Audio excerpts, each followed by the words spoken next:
Harga cabai merah keriting pada Rabu 23 Januari 2019 di Pasar Tradisional Kilometer 5 Kota Palembang Rp20.000 per kilogram atau turun Rp4.000 dibandingkan minggu lalu.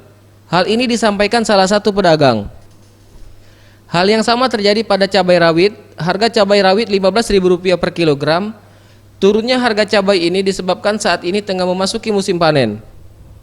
Meski harga jual cabai merah mengalami penurunan dan stok yang melimpah, menurut para pedagang pembeli justru sepi, di mana jika pada harga normal, pedagang dapat menjual sekitar 40 kg cabai per harinya. Pada saat ini untuk menjual 30 kg cabai merah terbilang sulit, sehingga menyisakan banyak stok cabai yang rusak karena tidak terjual. Turun sudah berapa lama nih, Bu?